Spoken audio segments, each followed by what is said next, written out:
Hey traders, Siam here again. Hope you've had a great weekend. Thought I'd make another quick selfie.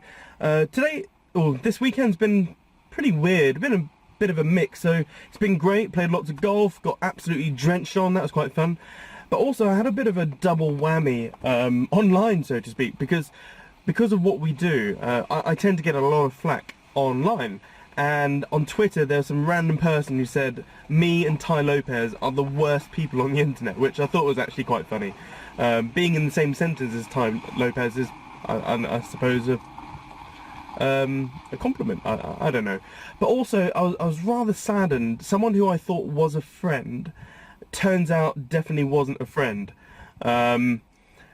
which is quite sad. But with all sorts of setbacks and stuff like this, you have to sort of, I mean, empathy is a great thing. You always put yourself in other people's shoes, but it made me really think about failures and owning up to things, all sorts of things really. And that's what I'm basically going to judge this, or create this whole selfie about. And it's basically failures and how to get over them.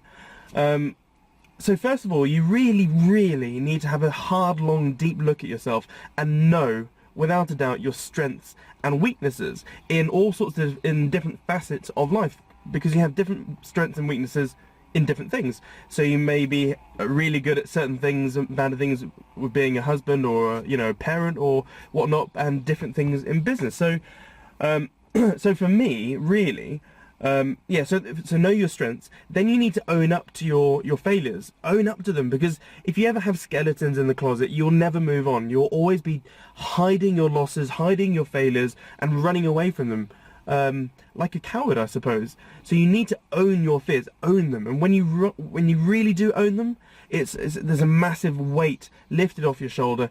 And at the end of the day, no one really gives a shit about your failures.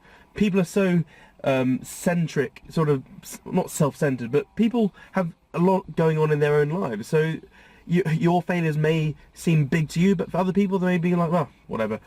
So yeah, so know your strengths, weaknesses, own up to your failures, and then work on those weaknesses until you absolutely nail them. So for instance, let's talk about sort of three main sort of themes that I've had in my life in terms of careers. So I started off as an RAF pilot, and sort of trading and business have been sort of the same thing. So first of all, strengths and weaknesses with the Air Force. So I was probably too flashy for my own good in the Air Force, probably rubbed up some people the wrong way. In terms of flying, my hand-eye foot coordination was always really good. So formation flying, aerobatics, they were the things I was really good at. But in terms of operational type stuff and like managing the aircraft and the systems, and probably the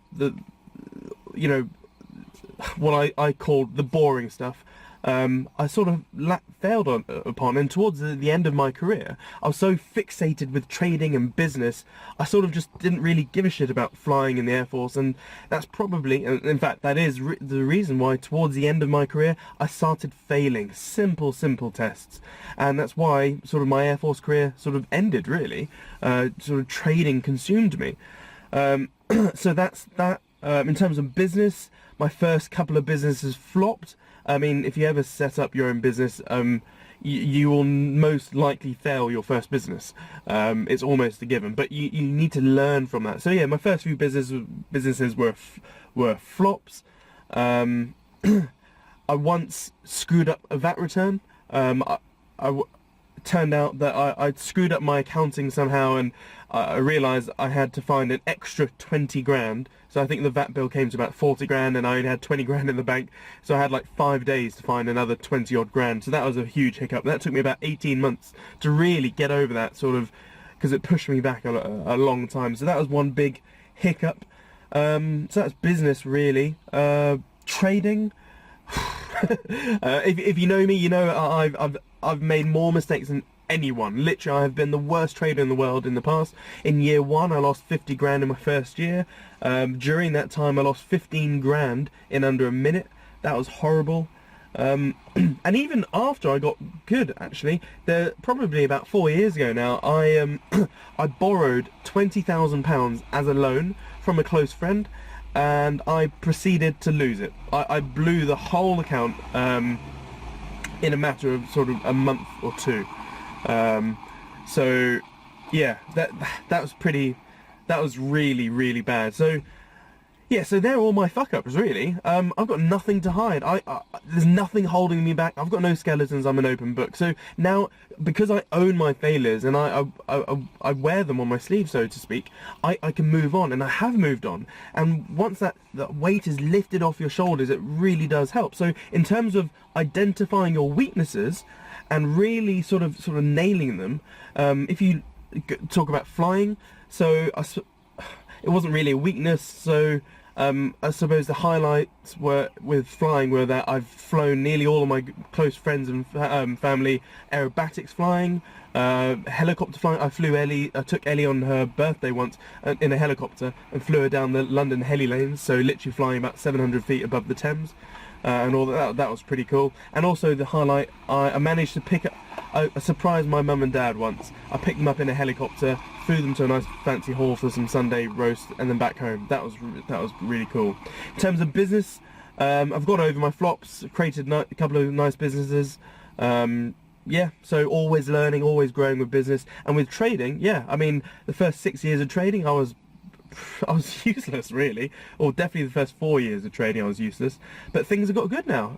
So in terms of the highlights of trading, Black Monday last year, I actually predicted Black Monday. I was about a month off from predicting it, but I ended up making about 422 grand in half an hour. So that was sort of my PB, so to speak. And to this day, my trading's still good. So own your fears, own your problems, and then work on them. And also, when there are other people sort of judging you, or just you can't really relate to some people sometimes. You have to, I mean, I've got sort of, there's probably more, but I think there's 8 main fears which really hold people back. And it's the fear of poverty, the fear of ridicule, the fear of ill health, the fear of loss of love, fear of old age, fear of death, fear of missing out, and fear of failure. And that fear of failure really is, fear of failure, fear of missing out are the biggies. So I'm rambling on now for a bit, so yeah, I hope that helps. That's just me. If it's helped anyone out there that's listening to this, I'm going to share this video, not just to you gold members, but everyone on Facebook, really. If it helps anyone, great. If not, we'll have a great weekend. Cheers, and yeah, toodles, bye. Just remembered one last thing. If you haven't had any failures in life so far, or no big fuck-ups, so to speak, you really haven't tried hard enough. You're not pushing life or living life to the max, and you really do need to out-fail your way to success. And as the late and great Jim Rohn said, don't wish things were easier, wish you were better. So yeah, have a great weekend. Cheers, bye.